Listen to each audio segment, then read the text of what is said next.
नमस्कार। DD news पर आप देखना शुरू कर चुके हैं हमारा खास प्रोग्राम। इस वक्त मैं हुलाल चंद्र सिंह। अगले घंटे में हम देखेंगे कुछ ऐसी खबरें जिन पर चर्चा जरूरी है। ये चर्चा हम करेंगे अपने संवाददाताओं और खास मेहमानों के साथ। और आज सबसे पहले बात करेंगे कि संसद के बजट सत्र के तीसरे दिन क्या कुछ चल रहा है संसद में, दोनों सदनों में, लोकसभा में भी और राज्यसभा में भी। और इसके बाद बात करेंगे कि बजट पर कल जो बजट पेश किया गया, मोदी सरकार 3.0 का पहला बजट था और उस पर विपक्ष ने क्या कुछ बातें कही और विपक्ष की उन बातों का क्या मकसद है। विपक्ष क्यों इस तरह की बातें कर रहा है जिसमें वो करार दे रहा है कि ये तो सरकार बचाने का बजट है, कांग्रेस कह देती है कॉपी पेस्ट का बजट है। तमाम तरह की बातें विपक्ष ने कही हैं। तो क्या नैरेटिव है, उस नैरेटिव का क्या मकसद है, इस पर खास चर्चा होगी। और इसके बाद बजट की एक खास बात कि जो बजट में है युवाओं के लिए, युवाओं के रोजगार के लिए जो खास प्रावधान किए गए हैं, तो क्या ये नई जो जॉब स्कीम है वो युवाओं के लिए क्रांति लेकर आने वाली है क्या? इस पर भी करेंगे बात। होंगे तमाम सवाल जवाब, लेकिन सबसे पहले इस वक्त की हेडलाइंस। संसद के बजट सत्र का आज तीसरा दिन। लोकसभा में विपक्ष का हंगामा। विपक्षी सांसदों ने राज्यसभा से भी किया वॉकआउट। दोनों सदनों में बजट पर चर्चा।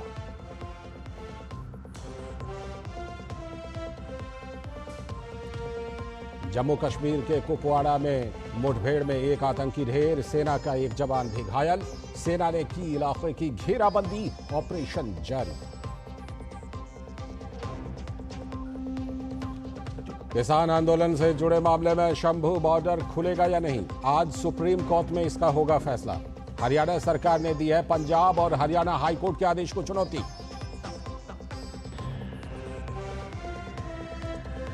ब्रिटेन के विदेश मंत्री डेविड लैमी आज से भारत की 2 दिवसीय यात्रा पर। विदेश मंत्री डॉक्टर एस जयशंकर से तमाम महत्वपूर्ण विषयों पर करेंगे चर्चा।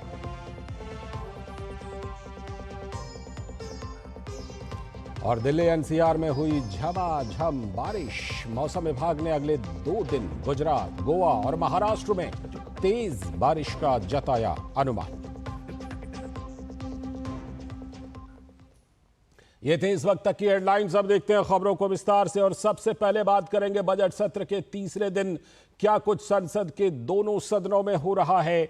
तो संसद के बजट सत्र का आज तीसरा दिन है और दोनों सदनों में बजट पर चर्चा चल रही है। लेकिन लोकसभा में विपक्ष ने हंगामा किया और राज्यसभा से विपक्षी सांसदों ने वॉकआउट कर दिया। प्रश्नकाल के दौरान केंद्रीय बजट के खिलाफ विपक्षी सांसदों ने लोकसभा में नारेबाजी की। लोकसभा और राज्यसभा में बजट पर चर्चा के लिए 20-20 घंटे आवंटित किए गए हैं और इसी के तहत ये चर्चा हो रही है। वित्त मंत्री ने बजट पर विपक्ष को जवाब दिया। कहा बजट में सभी राज्यों को दिया गया है महत्व, क्योंकि विपक्ष कह रहा था कि राज्यों के साथ भेदभाव हुआ है। उधर रेल मंत्री अश्विनी वैष्णव ने भी बजट में महाराष्ट्र के साथ भेदभाव के आरोपों को सिरे से खारिज कर दिया।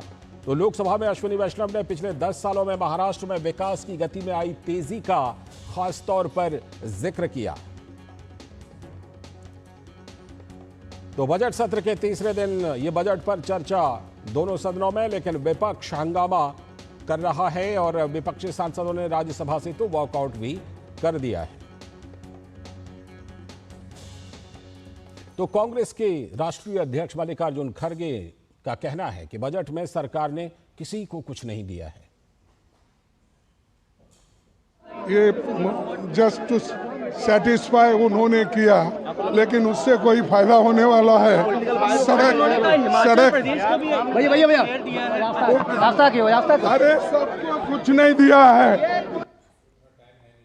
और वहीं शिवसेना उद्धव गुट की नेता प्रियंका चतुर्वेदी ने इसे यूनियन बजट नहीं बल्कि सरकार बचाओ बजट बता दिया। उन्होंने कहा कि महाराष्ट्र को इसमें कुछ नहीं मिला।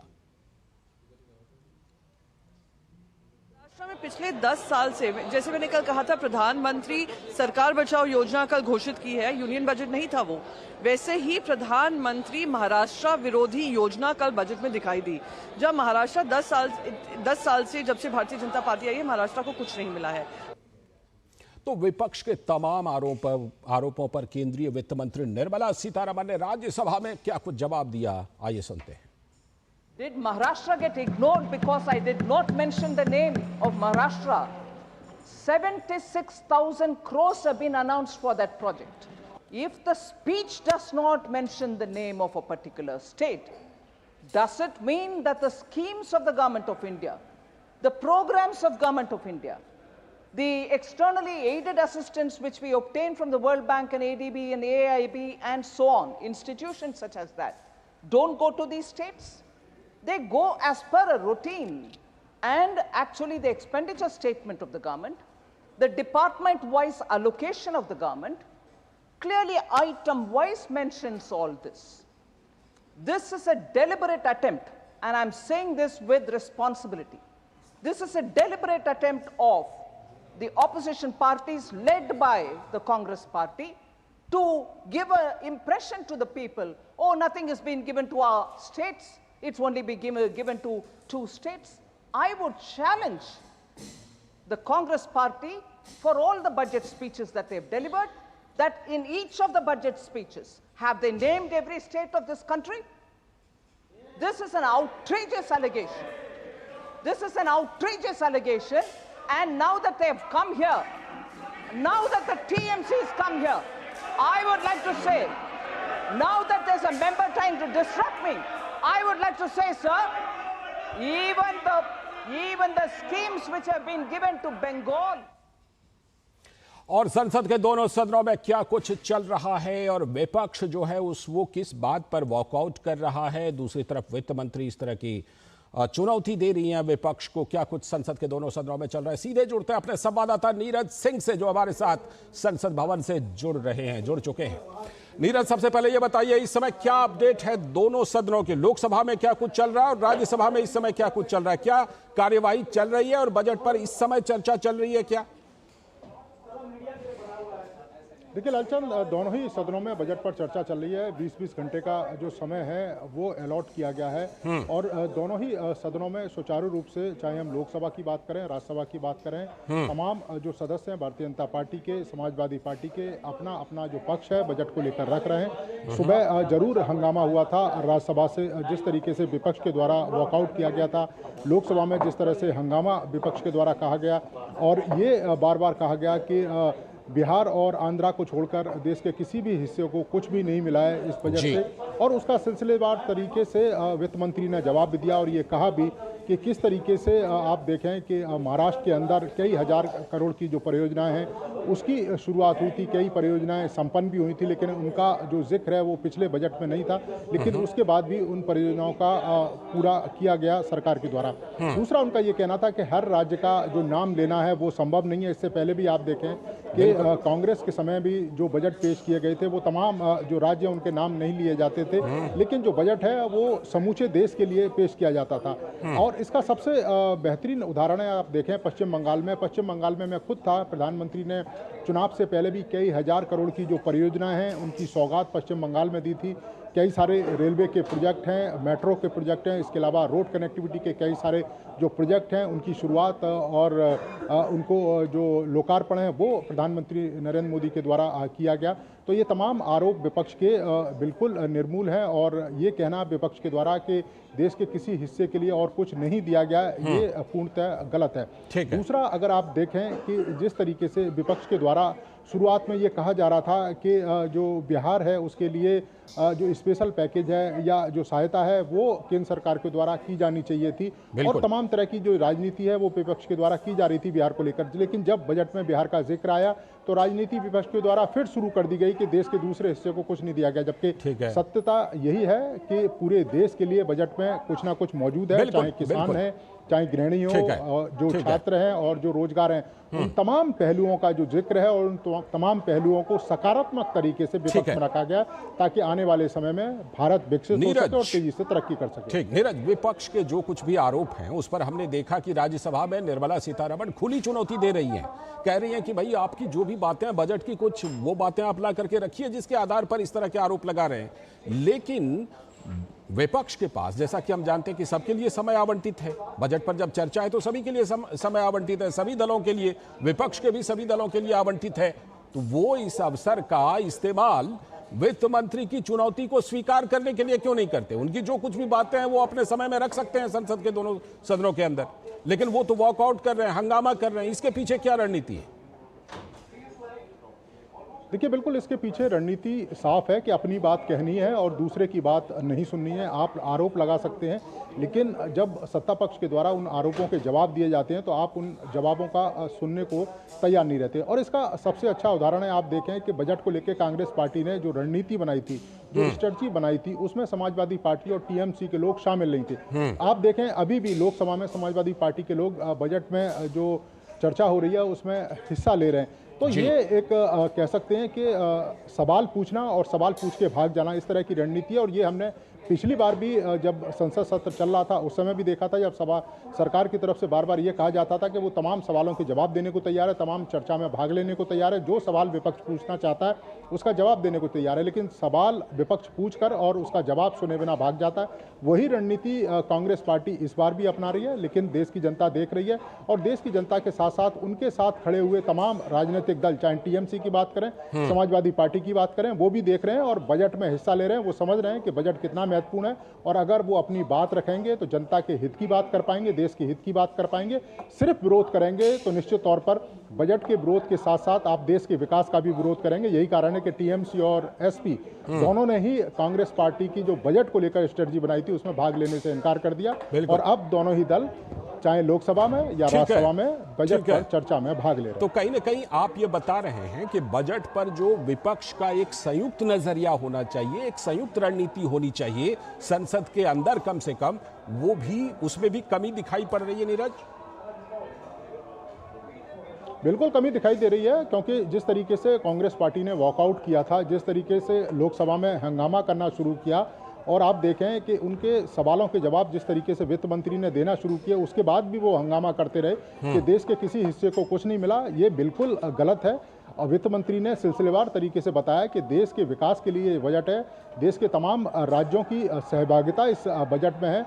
युवा की बात करें, किसान की बात करें, महिलाओं की बात करें, नौकरी पेशे वाले लोगों की बात करें, देश के इंफ्रास्ट्रक्चर की बात करें, एजुकेशन सेक्टर की बात करें, तमाम जो सेक्टर हैं, चाहे हम हेल्थ सेक्टर की बात करें, डिफेंस सेक्टर की बात करें, उसमें बजट में हर चीज़ का प्रावधान किया गया है। हर चीज़ के लिए न केवल मद तय की गई है, बल्कि इस तरीके से बजट बनाया गया है कि आने वाले समय में देश का विकास हो सके और इस विकास के साथ साथ देश के लोग उस तरक्की की राह में अपने आप को भी सम्मिलित कर सकें। यही कारण है कि विपक्ष को ये बात पच नहीं रही है और वो लगातार हंगामा कर रहा है ताकि अपनी बात कह सके और सत्ता पक्ष की बात सुने ही नहीं। बिल्कुल, ये लगातार विपक्ष की रणनीति पिछले काफी समय से ये दिखाई पड़ रही है कि वो अपनी बातें कह लेते हैं और उसके बाद जब जवाब सुनने की बारी आती है तो वॉकआउट कर जाते हैं। बहुत बहुत शुक्रिया नीरज, संसद भवन से जुड़ने के लिए और तमाम जानकारी और विश्लेषण देने के लिए। तो हमारे संवाददाता नीरज सिंह संसद भवन से जुड़े थे और आगे हम चर्चा करेंगे कि विपक्ष बजट पर जो बातें कह रहा है उन बातों के पीछे मकसद क्या है, उनका क्या है, वो कौन सी नैरेटिव वो ला करके सामने रख रहे हैं, किस मकसद से, इस पर आगे खास चर्चा करेंगे। लेकिन फिलहाल वक्त है एक छोटे से ब्रेक का। दादी के हाथों का जादू और खुशबू से महकता घर। MDH गरम मसाला, असली मसालों से भरा हूँ मैं, क्योंकि हर रिश्ता है स्वाद से जुड़ा। क्यों प्रधान जी, बड़े चमक रहे हो आजकल, ऐसा कौन सा खजाना हाथ में लगा है? खजाना नहीं, मिशन मिल गया है हम सबकी जीत का। IIL के ट्रैक्टर ब्रांड का मिशन है तो जीत पक्की। ये डाउट बहुत ही अमेजिंग चीज है, काम आसान कर देती है।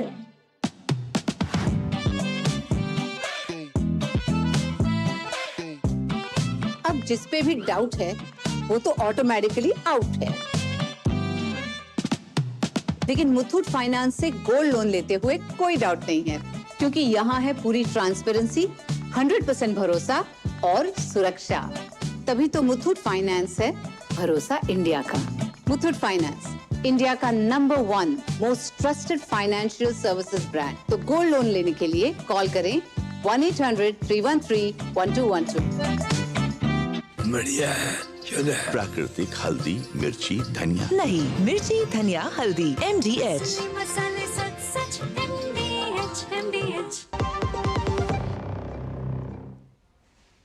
स्वागत है ब्रेक के बाद डीडी न्यूज पर। आप देख रहे हैं इस वक्त अब बारी आ गई आज की खास चर्चा की, और जैसा कि हमने बताया आज की खास चर्चा इसी पर है कि बजट को लेकर विपक्ष जो कुछ कह रहा है, जो बातें वो सामने ला रहा है, उसके पीछे क्या मकसद है, जो बातें वो कह रहा है उसमें कितना दम है, और साथ ही अगर विपक्ष इस तरह के नैरेटिव को सामने ला रहा है, उस नैरेटिव के पीछे उसका मकसद क्या है। तो मोदी सरकार के तीसरे कार्यकाल के पहले बजट में हर क्षेत्र में मजबूती लाने का प्रयास किया गया है। तो दूसरी ओर विपक्ष को यह बजट रास नहीं आ रहा। जाहिर सी बात है, विपक्ष तो बजट की आलोचना ही करेगा, गांव, गरीब, किसान और मिडिल क्लास से लेकर युवाओं तक का। लेकिन वित्त मंत्री ने इस बजट में ख्याल रखा है। लेकिन विपक्ष है कि नाखुश है, संसद में विपक्ष हमलावर है। तो क्या है ये हेडलाइन मैनेजमेंट है या फिर कुछ और? बीजेपी नेता रविशंकर प्रसाद ने कहा कि अभी बजट पढ़ा नहीं और बजट पर कुछ लोग कमियां निकालने लगे बिना पढ़े ही। इंडी गठबंधन, विपक्षी गठबंधन का आरोप है कि विपक्ष के राज्यों की अनदेखी की गई है। तो राहुल गांधी इसे कुर्सी बचाओ बजट कह रहे हैं, तो अखिलेश एमएसपी की बात कर रहे हैं कि एमएसपी नहीं दिया। संसद भवन में आज विपक्ष ने विरोध प्रदर्शन किया, हाथों में तख्ती लेकर मोदी सरकार के खिलाफ नारेबाजी की। लेकिन सवाल यह है कि क्या यह मुखर विरोध संसद के अंदर चर्चा में नहीं हो सकता था? वहां पर तो उनको समय मिला हुआ है, संसद में चर्चा के लिए पर्याप्त समय मिलता है, इसमें भी मिला हुआ है। अपने सभी अपने अपने तर्क रख सकते हैं। वास्तविकता यह है कि बिहार और आंध्र प्रदेश विभाजन के बाद बुनियादी सहूलियतों के लिए आज भी संघर्षरत हैं, इसीलिए उनको कुछ पैकेज दिया गया। अगर इन राज्यों के इंफ्रास्ट्रक्चर में बल मिलता है तो ये राज्य भी अन्य की तुलना में विकास की रफ्तार को पा सकते हैं। प्रतिक्रिया इतनी तीखी है कि कांग्रेस शासित राज्यों ने नीति आयोग की मीटिंग के बहिष्कार का ऐलान तक कर दिया, जबकि फ्रीबी के कारण इन्हीं राज्यों की आर्थिक स्थिति डामाडोल हो गई है और वो नीति आयोग से और अधिक सहायता की अपेक्षा रखते हैं कि उनकी राज्यों को और अधिक सहायता मिल जाए। पीएम मोदी की बजट पर प्रतिक्रिया ये रही कि यह बजट समावेशी विकास को सुनिश्चित करेगा। साथ ही उन्होंने कहा कि यह बजट समाज के हर वर्ग को लाभ पहुंचाएगा और विकसित भारत का मार्ग प्रशस्त करेगा। प्रधानमंत्री ने यह बात कही। लेकिन सपा के प्रमुख अखिलेश यादव ने सरकार पर आरोप लगाया है कि बजट में तो उन्हीं राज्यों का सिर्फ ध्यान रखा गया है जो सरकार चलवा रहे हैं और दूसरे प्रदेशों के साथ भेदभाव हुआ है। जो बजट पेश हुआ है, इस बजट से दिखाई दे रहा है कि सरकार कितनी कमजोर है। हम सब लोग तो किसान के लिए उसका समर्थन मूल्य मांग रहे थे। हम लोग किसान के लिए पैकेज मांगते हैं, गरीब के लिए पैकेज मांगते हैं, लेकिन ये सरकार देखिए आप किसको पैकेज दे रही है? जो सरकार चलवा रहे हैं, सरकार चलाने के लिए पैकेज मिल रहा है। बिहार को पैकेज मिला, आंध्र प्रदेश को पैकेज मिला। हम ये नहीं कहते कि पैकेज नहीं मिलना चाहिए, डेवलपमेंट के लिए, इंफ्रास्ट्रक्चर के लिए पैसा मिले, लेकिन दूसरे प्रदेशों के साथ भी भेदभाव न हो। और वहीं भाजपा के वरिष्ठ नेता रविशंकर प्रसाद ने कहा है कि विपक्ष ने पूरा बजट पढ़े बिना ही सरकार पर सवाल उठाने शुरू कर दिए हैं। मैं उनसे यही कहूंगा, पूरा बजट पढ़ें।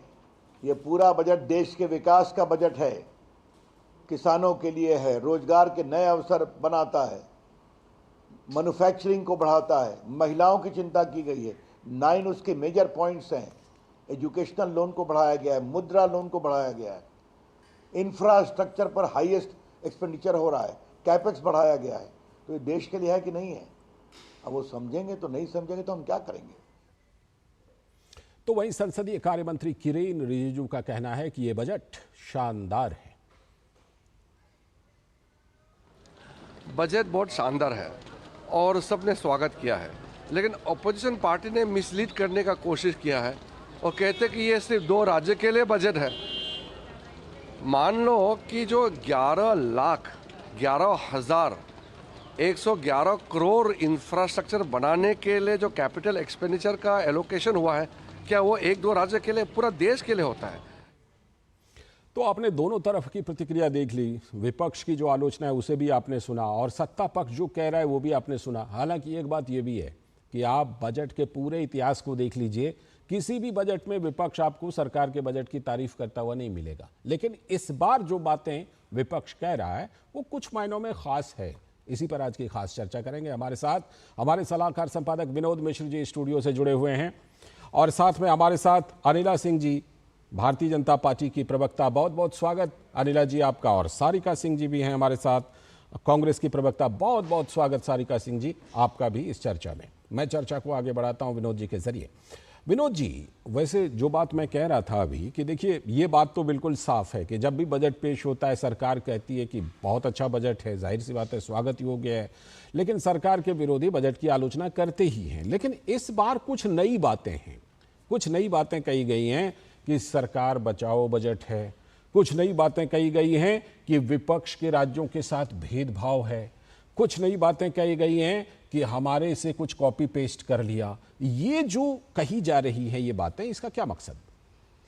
लाल जी, अगर मैं आपकी ही रिपोर्ट से आऊं तो विपक्ष को हक है कि सरकार की आलोचना करना, सरकार की नीतियों का आलोचना करना, बजट का आलोचना करना, बिल्कुल। लेकिन इस आलोचना के लिए ऑलरेडी सदन है और सदन में इसकी चर्चा भी शुरू हो गई है। लोकसभा में आज भी चर्चा आपने देखा होगा, जिसमें हंगामा के कारण कई देर तक वो स्थगित भी रहा था। राज्यसभा में भी इसी तरह का है। जब आपके चर्चा के लिए एक प्लेटफॉर्म है, जो संसद है, जो आप कह सकते हैं कि भारत के सबसे बड़ा मंच है लोकतांत्रिक प्रक्रिया में, आप देखें जहां आप चर्चा कर सकते हैं, आप सरकार के घेर सकते हैं, सरकार के नीतियों की आलोचना कर सकते हैं। अगर ये भेदभाव हुआ तो उसको अपने तर्कों पे रख सकते हैं। और इसके बजाय अगर आप संसद के बाहर अगर आप प्लेकार्ड लेके खड़े हैं, आप नारेबाजी कर रहे हैं, आप भेदभाव के आरोप लगाते हैं और अपनी चर्चा में शामिल नहीं होते हैं, तो माना जाएगा कि ये सिर्फ हेडलाइन मैनेजमेंट है। अगर मैं इसे हेडलाइन मैनेजमेंट इसलिए कहता हूं कि जब आप अपने तर्क के साथ में आते हैं और तर्क के साथ जवाब देते हैं तो सरकार को आप विवश करते हैं। शायद आपको अभी तक इस बजट के बारे में, या जो रविशंकर प्रसाद कहते थे, कह रहे हैं, वो मैं तो नहीं कहूंगा कि आपने पढ़ा नहीं है। विपक्ष में बड़े विद्वान लोग हैं और कई बार बजट उन्होंने बनाया है, तो मैं ये बात तो नहीं कह सकता। लेकिन शायद आप जो सरकार की, जो मोदी सरकार का ये जो बजट है, ये तीसरे टर्म के मोदी सरकार की जो ये पहली बजट है, वो क्या जो दावा है सरकार का ये क्रांतिकारी है, तो क्या ये क्रांतिकारी बजट को आपको फेल करने के लिए आपने सिर्फ सड़क पे इसको ले आए हैं कि हम ये बता देंगे कि ये कुछ नहीं है, ये कमजोर सरकार है, ये आप कह रहे हैं कि कुर्सी बचाने का वाला बजट है, तो ये तर्क नहीं चलेगा। ठीक है। तर्क के साथ में आपको जवाब देने होंगे कि क्यों आंध्र प्रदेश के विभाजन के बाद जो व्यवस्था उससे पहले सरकारों को करनी थी उसके इंफ्रास्ट्रक्चर डेवलपमेंट के लिए, वो क्यों नहीं हुआ। बिहार के साथ भी वही, बिहार के साथ में ये क्यों नहीं हुआ। अगर इन दोनों राज्यों को स्पेशल कैटेगरी के में वो नहीं आते हैं,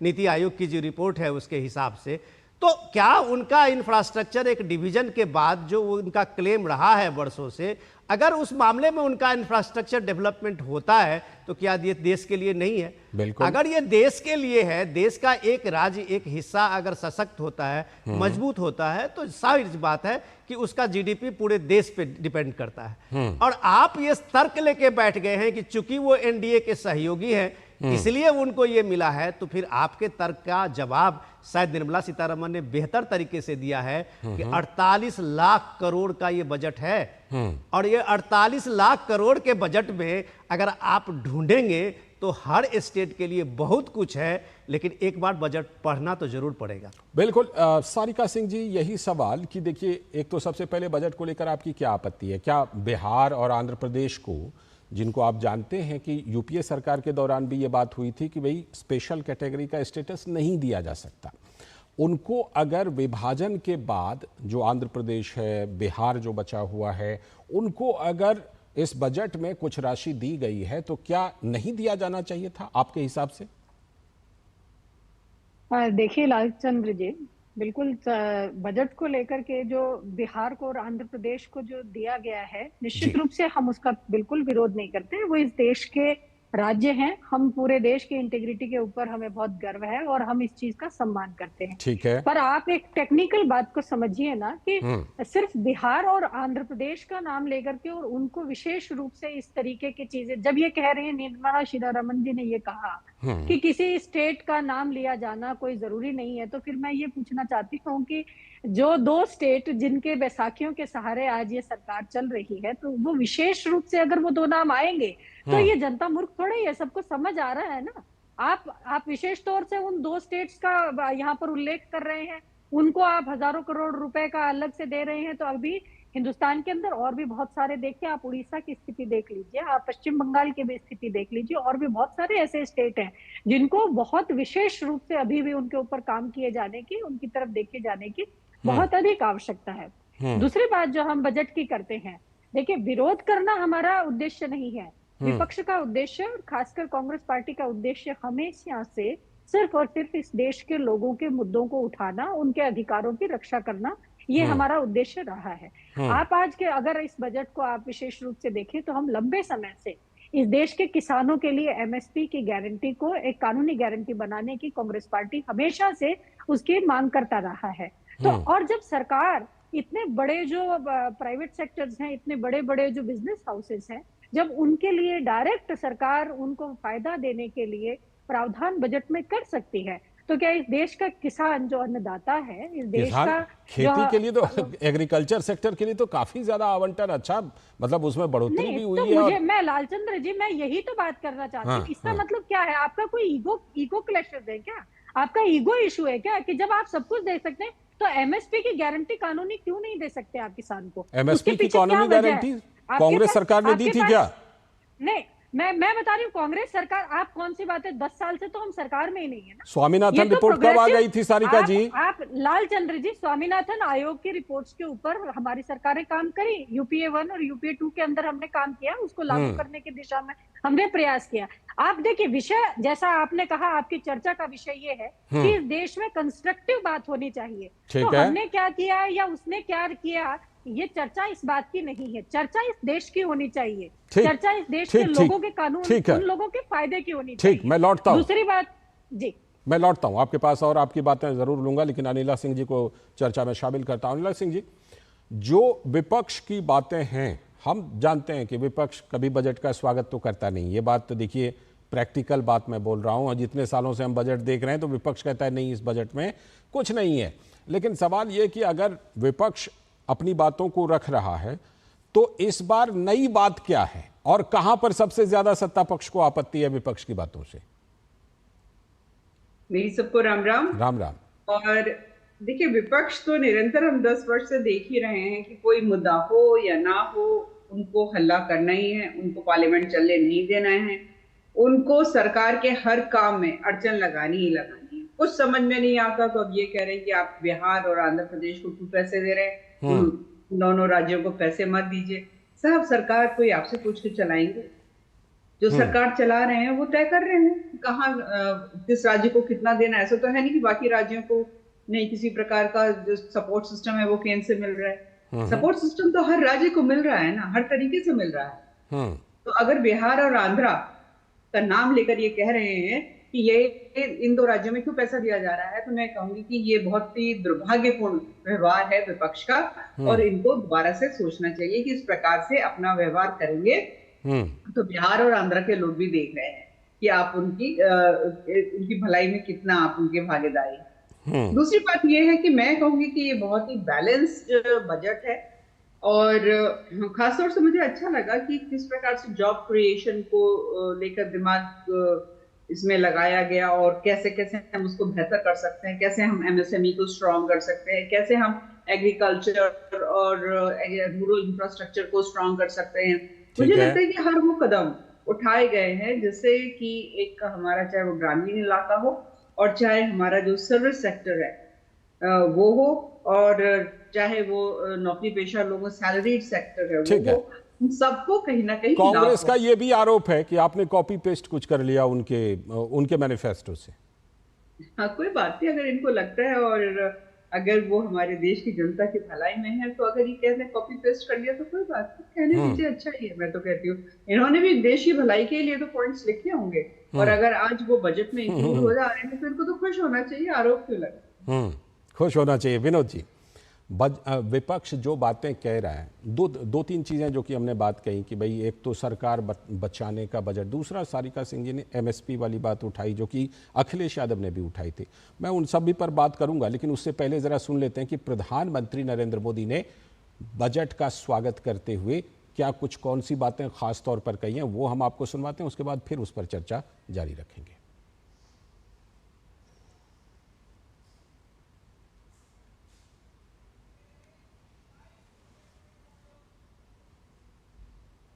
देश में गरीबी समाप्त हो, गरीब का सशक्तिकरण हो, इस दिशा में भी आज के बजट में प्रमुख घोषणाएं की गई है। गरीबों के लिए 3 करोड़ नए घर बनाना तय हुआ है। जनजातीय उन्नत ग्राम अभियान सेचुरेशन अप्रोच के साथ 5 करोड़ आदिवासी परिवारों को मूलभूत सुविधाओं से जोड़ा जाएगा। इसके अलावा ग्राम सड़क योजना 25,000 नए ग्रामीण क्षेत्रों को ऑल वेदर रोड से जोड़ेगी। इसका लाभ देश के सभी राज्यों के दूर दराज गांवों को मिलेगा। तो प्रधानमंत्री नरेंद्र मोदी ने बजट का जो स्वागत करते हुए ये बातें कही, जाहिर सी बात है कि प्रधानमंत्री ने कही कि भाई इससे जो है दूर दराज के लोगों को, अंतिम पायदान पर जो लोग हैं उनको इस बजट से फायदा होगा और ये बजट खासतौर पर विकसित भारत बनाने के लिए है। चर्चा में लौटते हैं। हमारे साथ हमारे तमाम मेहमान मौजूद हैं। मैं विनोद जी का जिक्र, विनोद जी के पास गए थे तो सीधे मैं उन्हीं के पास चलता हूँ। विनोद जी, सारिका सिंह जी ने जो बातें रखी, उन्होंने एमएसपी की बात रखी जो अखिलेश यादव ने भी रखी थी कि नहीं एमएसपी तो इसमें दिया नहीं गया। आप ये बताइए कि क्या ये संभव है कि एमएसपी की कानूनी गारंटी दी जाए? जहाँ तक किसानों की बात है तो हम जानते हैं कि इस बजट में एग्रीकल्चर के लिए, कृषि बजट के कृषि मद के लिए कितनी राशि बढ़ाई गई है। अब 1,32,000 करोड़ रुपए कृषि मद में रखे गए, 1.25 लाख करोड़ से बढ़ा करके। मुझे लगता है लाल जी, जब सारिका जी बता रही थी तो उनके पास डेटा नहीं है, या अगर उनके पास डेटा है तो डेटा छुपा रही है। अभी जो पीएम ने कहा है, पीएम मोदी का आपने जो सुनाया है कि देखिए वो कह रहे हैं गांव, गरीब, किसान, जितने लोग हैं जो इस भारत के आप कह सकते हैं कि मूल स्रोत है, वो सारे लोगों के एक समावेशी विकास की बात करते हैं जो विकसित भारत का संकल्प है। तो क्या इसमें उड़ीसा और बिहारी है या आंध्र प्रदेश और बिहारी है कि पूरे देश के लोग हैं? रही बात जब सारिका सिंह जी कह रही थी, तो सारिका जी आज ही राहुल गांधी ने किसान नेताओं से मुलाकात की है। पहले तो वो कह रहे, एक नैरेटिव उन्होंने दिया कि हम संसद भवन में मिलना चाहते थे, जिनको हमें किसानों को मिलने नहीं दिया गया, उनको पास नहीं बनाया गया, जबकि सारे किसानों को पास बना, सारे लोगों को वहाँ पे रिसेप्शन पर बैठाया गया था, सब ने देखा था। अलग बात है कि राहुल गांधी हर चीज में अपना नैरेटिव ढूंढते हैं। आपने किसान नेताओं से मिलकर क्या हासिल किया है? आप अगर एमएसपी के लीगल गारंटी की बात करते हैं तो आज ही आप देखिए, इंडिया टुडे की रिपोर्ट है, 1200 किसानों ने कर्नाटक में आत्महत्या की है। 1200 मैं कह रहा हूं, जहां आप 5 गारंटी चला रही हैं और वहां 1200 किसानों ने आत्महत्या की है। तो एक बार राहुल गांधी, आपका एग्रीकल्चर वहां पे मिनिस्टर है, वो खुद एमएसपी की लीगल गारंटी दे दें और वहां एक बात को साबित करके दिखा दें कि इसके बाद कोई किसान आत्महत्या नहीं करेंगे। 15 महीने में 1200 किसान एक स्टेट में आत्महत्या कर चुके हैं और आप यहां किसान नेताओं से मिलकर एक नैरेटिव बताते हैं कि यहां सेंट्रल गवर्नमेंट जो है इस बजट में एमएसपी पे कुछ नहीं कर रही है। दूसरा डेटा मैं आपको देता हूं, यूपीए के दौर में 12 प्रोडक्ट जो थे किसानों के, उस पे एमएसपी था। आज उस एमएसपी पे आप देखिए 34 प्रोडक्ट है जिस पे किसानों को एमएसपी मिल रहा है। बिल्कुल, एमएसपी का दायरा खरीदारी के बढ़ाया रूप गया में है। आप देखिए तो जो आपके 2014 से आज कई गुना, मैं कह रहा हूं 4 गुना ज्यादा आज खरीदारी हो रही है। जो फूड सिक्योरिटी स्कीम है उसमें, और प्राइम मिनिस्टर मोदी ने जो 80 करोड़ जनता को राशन देने की बात कही है, उसमें आप देखिए प्रोक्योरमेंट क्या है पंजाब से लेकर अलग अलग स्टेट में। इतना कुछ किसानों को के लिए किया जा रहा है और आप लोग नैरेटिव दे रहे हैं। यही नैरेटिव था जो 3 किसान कानून, जो एक चेंज मेकर बन सकता था, उसको आपने कुछ किसान संगठनों को भड़का के उसका खत्म करवा दिया। और आप आज मांग रही हैं लीगल गारंटी। लीगल गारंटी जो किसान नेता मांग रहे हैं, क्या उनको पूछें कि इस देश में क्या सिर्फ धान और गेहूं और मक्का ही हो रहा है? इतने किसान जो हैं हॉर्टिकल्चर से लेके और अलग अलग देश के अलग अलग राज्य में, क्या आप सबको लीगल गारंटी देंगे? बिल्कुल। क्या आप वेजिटेबल से लेके आप सारे फलों का, सारे किसान हैं, अंडा से लेके और मछली तक प्रोडक्ट करने वाले सारे किसान हैं, उनको आप लीगल गारंटी देंगे? तो ये सच क्यों नहीं बोल रहे हैं? संभव ही नहीं है, बिल्कुल। अगर आप सच नहीं बोल रहे हैं तो आप गुमराह कर रहे हैं। बिल्कुल। या वो अखिलेश यादव हो या फिर राहुल गांधी हो, आप सिर्फ आपको एक एलओपी है संसद में, लोकसभा में, उसमें आपकी एक जिम्मेदारी होनी चाहिए किसान नेताओं से बात करने पे। वो कह रहे हैं हम 15 अगस्त को फिर दिल्ली मार्च करेंगे, उसी की तरह हम दिल्ली में चारों बगल ट्रैक्टर से ये करेंगे। आप किसको डरा रहे हैं? ये सारे चीज जो परसेप्शन बना रहे हैं, हमने देखा था कि उस समय क्या कम हुआ। से कम एक चीजें बात रखनी चाहिए कि इस देश में किसानों के लिए जितना किया गया है और जितना किसानों के लिए जो उनके इंफ्रास्ट्रक्चर से लेके आपने एक सब्सिडी पे ही देख लिए कोरोना काल के बाद, जो सब्सिडी में 7 लाख करोड़ रुपया सिर्फ खाद पे सब्सिडी पे इस गवर्नमेंट ने दी है। आपकी कोई चर्चा में नहीं है। ठीक है। जो किसानों को खाद मिल रहा है सस्ते खाद में, उसके लिए भारत सरकार कितना पे कर रही है, आप कहीं नहीं उसकी चर्चा कर रहे हैं। तो ये सारी चीज आप झुठला रहे हैं। आप सिर्फ लोगों में जो ये सोशल मीडिया कैंपेनिंग है, उसमें आप ये बार बार आप ये बात कर रहे हैं, अखिलेश यादव हो या सारे लोग, एमएसपी की लीगल गारंटी है। एमएसपी की लीगल गारंटी से झूठ और कुछ हो नहीं सकता।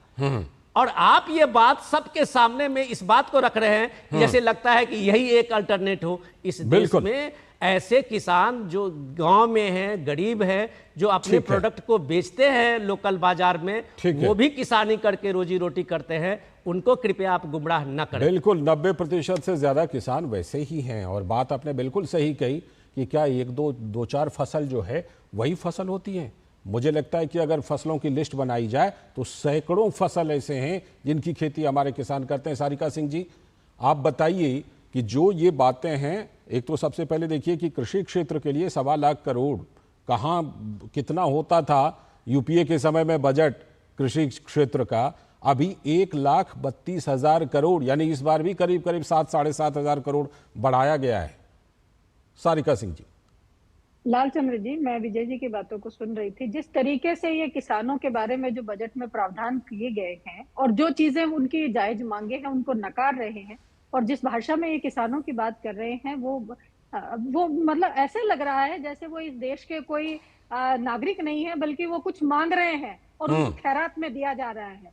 आप ये बताइए कि जिन मांगों में भी, सारिका सिंह जी, मांगों में भी व्यवहारिक, अव्यवहारिक, जायज नाजायज सब तरह की मांगे होती है ना। नहीं, आप व्यवहारिक और अगर व्यवहारिक मांग थी तो आपने दे क्यों नहीं दिया था यूपीए के टाइम में? नहीं, आप लालचंद्र जी मुझे ये बताइए कि इस देश में 2 ही लोग हैं क्या जिनको आप एयरपोर्ट दे दिए, जिनको आपने पोर्ट्स दे दिए, जिनको आपने किनको पोर्ट दे दिए? किसी को पोर्ट नहीं दिया है। आप बोलने तो दीजिए। मैं वही कह रहा हूं, आप पूरी बात रखिएगा, आपकी पूरी बात सुनेंगे। आप जिस तरीके से किसानों की बात कर रहे हैं कि उनके ऊपर 1 लाख करोड़ से बढ़ा करके ये इतना कर दिया गया, तो मैं ये भी पूछना चाहती हूँ कि जो आप 2-3 अपने उद्योगपतियों को और जिनको ये जो यहाँ से भाग गए हैं बैंकों का करोड़ों रुपए लेकर के, उसमें आपका और हमारा पैसा भी था, उसके बारे में सरकार क्या कर रही है, उसका प्रावधान भी इनको देखना चाहिए। किसानों की जो ये बात कर रहे हैं, किसानों की जो ये बात कह रहे हैं, मुझे ये बताइए कि किसानों ने तो इन्होंने क्या किया और क्या नहीं किया, उसका तो 2024 का जो परिणाम है और अभी जो 13 विधानसभा लोकसभा सीटों का जो अभी उपचुनाव हुए थे, उनके अंदर जो परिणाम आया उससे इनको उसका जवाब तो मिल गया है। और अभी आगे और स्टेट्स में होंगे। और रही बात जहां पर ये सुसाइड की बात करते हैं, तो ये डेटा आप भी जरा अपना सही दीजिए। कर्नाटक के अंदर सरकार बने कितना टाइम हुआ है? क्या इस सरकार के अंदर 1200 आत्महत्याएं हुई हैं? आप पिछली सरकार को इसमें इंक्लूड करेंगे क्या? आपकी सरकार थी कर्नाटक में, आप उन आत्महत्याओं को, और आप महाराष्ट्र की बात करिए ना, आपकी महाराष्ट्र में जब आपकी सरकार थी तो कितने किसान। और बात देखिए लालचंद्र जी, हम किस विषय की और किस तरीके की बात कर रहे हैं। ये बहुत ही असंवेदनशील नजरिया है, चाहे वो विजय जी का है और चाहे किसी और का है, कि हम इस तरीके की बातें आकर के इन प्लेटफॉर्म्स पर करते हैं कि वहां पर इतने लोगों ने आत्महत्या कर ली, वहां पर इतनों ने कर ली।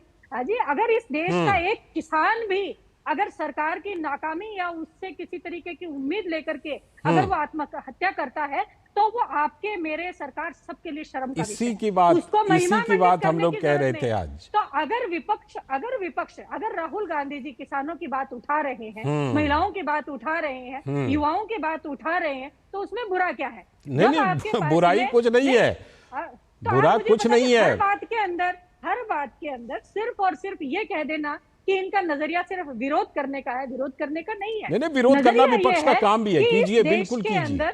इस देश के अंदर जो कंस्ट्रक्टिव योगदान किसका है उसके बारे में आप किसानों की बात करें तो किसानों ने आपको ठीक है। हरियाणा देख लीजिए, पंजाब देख लीजिए, आप यूपी देख लीजिए। पंजाब का आप नाम ले रही है ना, पंजाब की एक बात जोड़ूं, पंजाब की एक बात जोड़ देता हूं।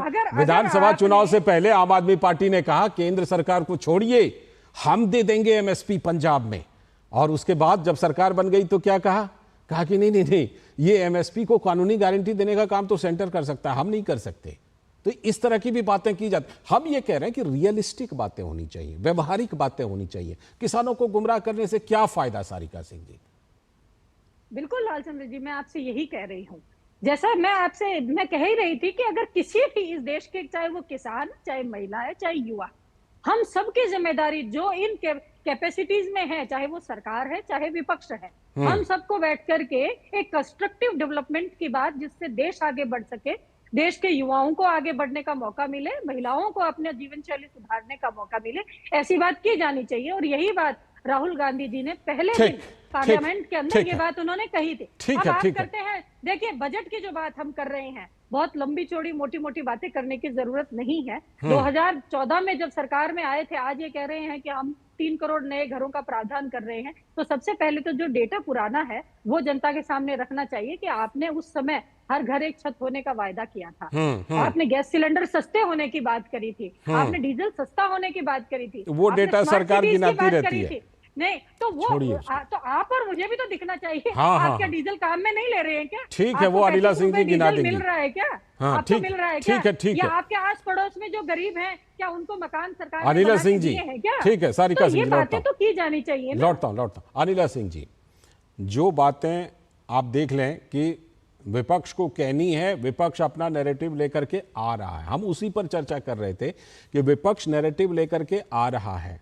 अधिकार भी है लोकतंत्र में, देखिए बातें रखने का अधिकार है, इसे तो हम सभी को मानना चाहिए, मानना पड़ेगा। लेकिन सवाल है कि विपक्ष जो नैरेटिव लेकर आ रहा है उसका मकसद, और फिर उस मकसद को आप सरकार में रहते हुए काउंटर कैसे करेंगे? अनिला सिंह जी, देखिए अभी कांग्रेस की प्रवक्ता ने विनोद जी को असंवेदनशील होने का तमगा थमा दिया था। देखिए ये इन सब चीजों से कुछ होता नहीं। हाँ जी, ये वो राजनीतिक दल है जिसने सबसे ज्यादा भारत में सत्ता में रहकर अपनी गवर्नेंस दी है, और इनकी गवर्नेंस का नतीजा ये है कि किसान जो है और गरीब होता चला गया। जो किसान था वो किसान मजदूर होता चला गया। आंकड़ों की बात करनी चाहिए हमेशा, और आंकड़े झूठ नहीं बोलते हैं। और जो भी ये आंकड़ा पूछ रही थी, मकान का, दुकान का, शौचालय का, सिलेंडर का, सारे आंकड़े मैंने कहा कि सरकार समय समय पर वो देती रहती है, वो संसद में भी जाके आप डेटा ले लीजिए, दे देंगी सरकार।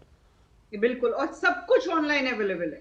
पढ़ना आना चाहिए, समझना आना चाहिए। अभी इन्होंने क्या केवल 2 ही लोग हैं जिनके पास सारे एयरपोर्ट्स होने चाहिए। मैडम थोड़ा पढ़ लिख कर आया करें, जाकर चेक करिए। यहाँ पर 2-4 एयरपोर्ट नहीं है इस भारतवर्ष में, जिसकी आबादी प्रैक्टिकली सबसे बड़ी आबादी है इस विश्व की। कितने एयरपोर्ट्स हैं और कितनी कंपनीज के पास, उनकी कितने साल की लीज है, जरा पढ़कर आइए तब आप आ रहा हूं। सारिका सिंह जी, आ रहा हूं। नाम आप ले रहे हैं, ऐसा नहीं। और मैं यहाँ पे ये बात कहना चाहती हूँ, जब ज्ञान जो है गरीब, युवा, किसान, महिला, नारी, मतलब इसके ऊपर पूरे अलग अलग योजनाएं आई हुई हैं, तो कौन सा क्षेत्र छूट गया है?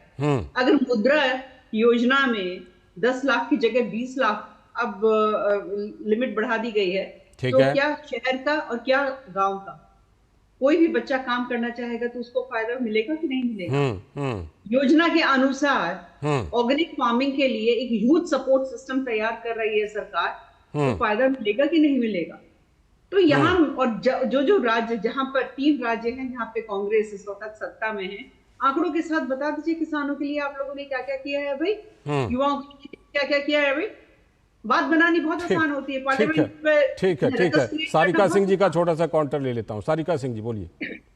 जी लालचंद्र जी, मैं ये पूछना चाहती हूँ, मेरी साथी प्रवक्ता कह रही हैं कि डेटा लेकर के आइए, तो डेटा तो आपके पास है, आप बता दीजिए ना कि कितनी कंपनीज को आपने पोर्ट के और एयरपोर्ट के दिए हैं। 2 मिनट में आप बता सकते हैं। सारिका सिंह जी, एक सवाल का जवाब मेरा भी दीजिए। दूसरी बात, एक सवाल का मेरा भी जवाब दीजिए। मेरे मन में ये सवाल है इसलिए पूछ रहा हूँ। मान लीजिए कि एयर इंडिया, ठीक है, उसको बोली लगा करके टाटा ने लिया, ठीक है, क्या हम ये कहेंगे कि एयर इंडिया टाटा को दे दिया? ऐसे नहीं होता। प्रक्रिया के तहत कोई भी कहीं पर टाटा कंपनी हो, कोई भी दूसरी कंपनी हो, बोली लगा करके प्रक्रिया के तहत जब सरकार डिसइन्वेस्टमेंट करती है या कहीं पर उसको मौका देती है प्राइवेट कंपनी को, तो बोली लगा करके प्रक्रिया के तहत कोई भी ले सकता है। वो चाहे कोई अंबानी हो, अडानी हो, जिंदल हो, या फिर इंडिगो हो, या टाटा हो, कोई भी हो। लालचंद्र जी, मैं आपसे यही बात कर रही हूँ। सबसे पहले तो एक बेसिक सवाल यही है कि हिंदुस्तान एक्चुअल में यहाँ की जो इकोनॉमी है वो है क्या? हम लोग एक लोकतांत्रिक देश के अंदर है, कैपिटलिस्टिक नहीं है यहाँ पे। तो आपका ये सिस्टम तो आपका होना चाहिए ना। सिस्टम तो ये आपका होना चाहिए कि कुछ पार्टीज और कुछ कंपनीज सिर्फ ऐसे ही करते जा रहे हैं जिनके पास देश का सारा धन जा रहा है, बाकी लोगों को आप प्रमोट ही नहीं कर रहे हैं। ये किसकी जिम्मेदारी है?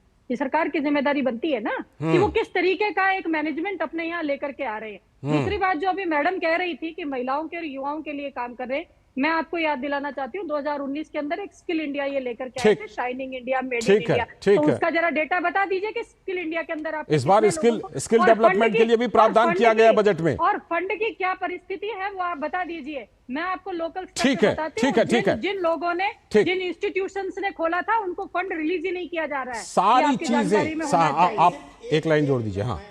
हाँ, सारिका जी देखिए, हमारे साथ, हम लोगों के साथ बहुत दिन से आपके साथ हम लोगों को मौका मिलता है डिस्कशन करने का। आप बहुत संजीदगी से अपनी बात रखती है। सिर्फ एक जिम्मेदारी के साथ मैं ये बता रहा हूँ, संसद में, लोकसभा में जो भूमिका विपक्ष की होनी चाहिए उसकी भी एक अहमियत है। सिर्फ सत्ता पक्ष का ही संसद नहीं है, बिल्कुल संसद जो है वो विपक्ष का भी उतना ही है, तभी तो लोकतंत्र है। लेकिन वो जो मंच है डिस्कशन का, हमने अगर ये नहीं देखा कि आज अगर बजट पे वहां चर्चा शुरू हुई है, अगर इस बजट चर्चा में कुछ इंपॉर्टेंट बात जो हम आप यहां डिस्कशन कर रहे हैं उसमें अगर विपक्ष की तरफ से ऐसी बातें होती, ठीक, तब शायद देश को लगता कि शायद राहुल गांधी एक गंभीरता से इस चीजों को उठाने आए हैं। जिसका पूरा मौका आप अगर संसद के बाहर प्ले कार्ड लेके खड़े हैं तो डेफिनेटली लोगों को निराशा होगी। इसलिए सदन की गरिमा में इस बात की चर्चा जरूरी है, और इस चर्चा के लिए आपके पास कंटेंट होनी चाहिए, फैक्ट्स होनी चाहिए, जिससे आप सरकार को घेर सकें। फिलहाल बहुत बहुत शुक्रिया विनोद जी जुड़ने के लिए, सारिका जी आपका भी, अनिला जी बहुत बहुत शुक्रिया इस चर्चा में हिस्सा लेने के लिए। और जैसा कि इस बार की चर्चा में ये बात आई कि युवाओं के लिए क्या है, और ख़ास तौर पर जो युवाओं का रोजगार है उसके फ्रंट पर क्या कुछ इस बजट में है, तो अगली जो रिपोर्ट और चर्चा है वो उसी पर है हमारी। नई जॉब स्कीम क्या क्रांति लाएगी? ग्लोबलाइजेशन के दौर में क्या जॉब क्रिएशन भारत के लिए चुनौती है या फिर सरकार के लिए ये मुश्किल भरा काम है? ये सवाल उठता रहा है हमेशा से। वित्त मंत्री निर्मला सीतारमण ने इसे एक अवसर मानकर एक नई पहल का ऐलान किया है। स्किल डेवलपमेंट से जॉब क्रिएशन के इस पहल में अब युवा नौकरी को नहीं बल्कि नौकरी स्किल युवाओं को खोजेगी। मोदी सरकार 3.0 के पहले बजट में 1 करोड़ युवाओं को 500 बड़ी कंपनियों में इंटर्नशिप देने का ऐलान किया गया है। बेरोजगारी के मुद्दे पर सरकार पर लगातार लग रहे आरोपों के बीच मोदी सरकार की यह पहली गेम चेंजर होगी। नई स्कीम में पहली नौकरी ढूंढ रहे युवाओं के लिए सरकार 2 लाख करोड़ रुपए का बजट प्रस्ताव लेकर आई है। फॉर्मल सेक्टर में काम करने वाले युवाओं को 1 महीने का वेतन सरकार देगी। वित्त मंत्री ने कहा कि इस योजना से 2.10 करोड़ युवाओं को लाभ मिलेगा। तो जानकार मानते हैं कि इंटर्नशिप प्रोग्राम में उन छात्रों को मौका मिलेगा जिन्होंने फुल टाइम कोर्स किया है। साथ ही हर कंपनी के प्रोफाइल से छात्र इंटर्नशिप की योग्यता रखता हो वो उसके पात्र होंगे। नई स्कीम में सिलेक्ट होने वाले छात्रों को प्रतिमाह 5,000 रुपए इंटर्नशिप स्टाइपेंड मिलेगा और इन छात्रों को एक बार की सहायता 6,000 रुपए अलग से दी जाएगी। छात्रों पर ट्रेनिंग का खर्च कंपनी वहन करेगी। और इंटर्नशिप का 10% खर्च कंपनी अपने CSR फंड से देगी। एक अन्य स्कीम में सभी क्षेत्रों में एडिशनल जॉब्स के लिए सरकार प्रोत्साहित करेगी। 1 लाख रुपए प्रति माह वेतन सीमा के अंदर एडिशनल जॉब आएंगे। योजना से 50 लाख युवाओं को अतिरिक्त रोजगार मिलने की संभावना है और अगले 5 साल में सरकार 4 करोड़ नौकरियां खुद देगी। 20 लाख युवा खुद का काम कर सकेंगे और 1 करोड़ लोग प्राइवेट कंपनियों में नौकरी पा सकेंगे। तो आज भारत के युवाओं ने अपनी प्रतिभा के दम पर पूरी दुनिया में अपनी पहचान बनाई है। जैसा कि हम जानते हैं कि पूरी दुनिया में भारत के युवाओं का उनकी मेहनत का लोहा माना जाता है, तो जाहिर है कि मोदी सरकार के 2 लाख करोड़ रुपए के इस बजट से युवाओं की प्रतिभा निखरती है तो वो अंतर्राष्ट्रीय बाजार के लिए भी एसेट साबित होंगे, यानी हर जगह पर उनको हाथों हाथ लिया जाएगा। तो केंद्रीय वित्त मंत्री निर्मला सीतारमण ने बताया कि 1 करोड़ युवाओं को इंटर्नशिप से सीधा लाभ मिलने वाला है।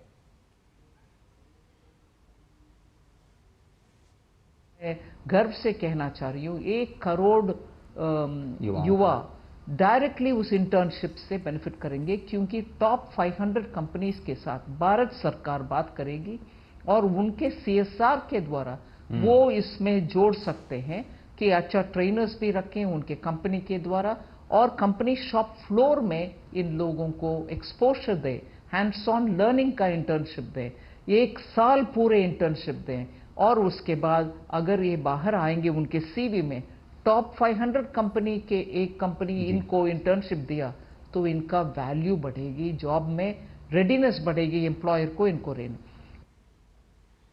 तो आपने वित्त मंत्री को सुना, लेकिन सवाल यह है कि ये जो योजना है ये किस तरह से गेम चेंजर साबित हो सकती है युवाओं के लिए, युवाओं के रोजगार के लिए। इसी पर बात करने के लिए हमारे साथ जुड़ रहे हैं खास मेहमान जगदीश मित्रा जी, जो कि बोर्ड मेंबर हैं NSDC के और NASSCOM के। बहुत बहुत स्वागत जगदीश मित्रा जी इस चर्चा में। और पहला सवाल यही कि ये जो योजना है, इस योजना से युवाओं की जिंदगी कैसे बदलने वाली है, कितना बड़ा गेम चेंजर ये योजना हो सकती है? धन्यवाद पहले मुझे इस कार्यक्रम में बुलाने का और इस जो बहुत ही एक अहम विषय है ये, इस पे बातचीत करने के लिए। मेरे हिसाब से देखिए, हमें सबको पता है कि युवा को जो आज की जरूरत है वो नौकरी और एम्प्लॉयमेंट की बहुत बड़ी जरूरत है। उसके ऊपर इस बार बजट में एक 360 डिग्री, मैं मानता हूं कि एक 360 डिग्री काम हुआ है। ठीक है। इसलिए कि सिर्फ नौकरी देने के लिए नौकरी क्रिएट करना या बिजनेसेस को या जो कंपनियां हैं उनको बताया जाए कि आप उनको इंसेंटिव्स दी जाएं कि वो आके यहाँ पे कंपनीज खोलें या फॉरेन कंपनीज आके खोलें, वो सिर्फ नहीं काम करेगा। आपको ये भी करना पड़ेगा कि आपके पास लोग हों जो उस कौशल को रखते हों ताकि वो कंपनीज अपनी काम यहाँ पे कर पाए। तो इसीलिए मैं इसको 360 डिग्री इसीलिए कह रहा हूँ कि जब तक दोनों चीजें एक साथ नहीं होंगी, जो आप अनएम्प्लॉयमेंट के लिए या बेरोजगार के लिए जो आप काम कर रहे हो कि कंपनीज को बता रहे हो कि आप यहाँ पे आके आपके बिजनेसेस को चालू रखें, आपके बिजनेसेस को खोलें और हमारे पास एक बहुत बड़ा मार्केट है इंडिया में और इंडिया की कंपनीज और विदेशी कंपनीज आएंगी, लेकिन उनके पास लोग या कौशल कहाँ से आएगा अगर वो तैयार नहीं हुए कि हमने वो तैयार किया है लोगों को कि वो युवा को कि वो काम कर पाए।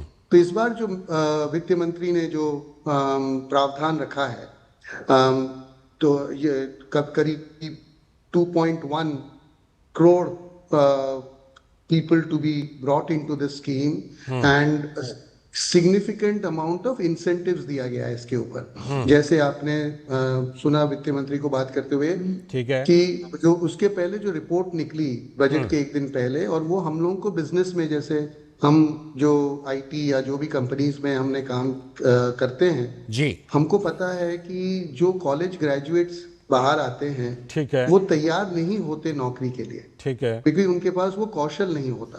तो एक तो हम उसके ऊपर काम करें कि हमारे एजुकेशन प्रोग्राम सिस्टम उस पे जो काम चल रहा है वो चलेगा, लेकिन हमें ये जल्दी से ऐसा करना पड़ेगा ताकि वो लोग उस कौशल और स्किल को जल्दी से हासिल कर पाएं ताकि वो नौकरी के लायक हों। जगदीश मित्रा जी, एक बात मैं जरूर यहाँ पूछना चाहूंगा कि युवाओं के लिए क्या दोनों तरह से देखें। एक तरफ नौकरी, ठीक है, प्राइवेट नौकरियों में और ख़ासतौर पर सरकार भी नौकरी देगी और प्राइवेट नौकरियों में भी ये योजना कितनी मददगार साबित होगी। और दूसरी बात ये कि स्वरोजगार, जैसे मुद्रा लोन के लिए हम जानते हैं पहले 10 लाख रुपए दिए जाते थे, अब 20 लाख रुपए कर दिए गए हैं। तो स्वरोजगार, इन दोनों चीज़ों का कुल मिलाकर के जिसे कहते हैं कंबाइंड इफेक्ट, वो हम आने वाले दिनों में ये देखेंगे और कितनी जल्दी ये सब चीज़ें दिखने लगेंगी बिल्कुल ग्राउंड पर। देखिए, ये सब चीज़ों को हमें करीब 3 से 5 साल के ऊपर अवधि पे देखना चाहिए। और ये जो है, ये अचानक कोई स्विच तो नहीं है कि आपने इसको ऑन किया और कल से नौकरियां लग गई।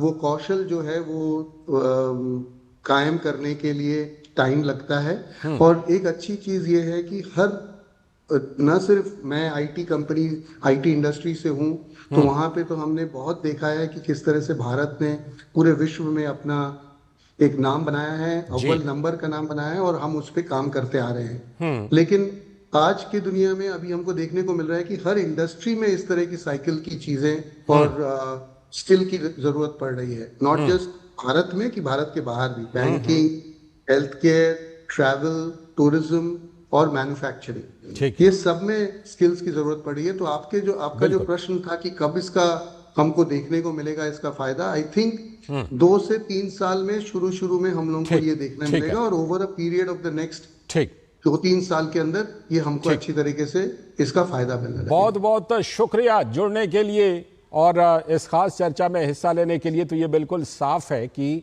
बेरोजगारी यानी युवाओं को रोजगार देने को काफी गंभीरता से लेते हुए सरकार ने ये प्रावधान किए हैं, जिसको कहा जा रहा है, जो कोई एक्सपर्ट भी कह रहे थे कि ये गेम चेंजर साबित हो सकता है। फिलहाल आज के इस वक्त में इतना ही। पूरी टीम को दीजिए अनुमति। नमस्कार।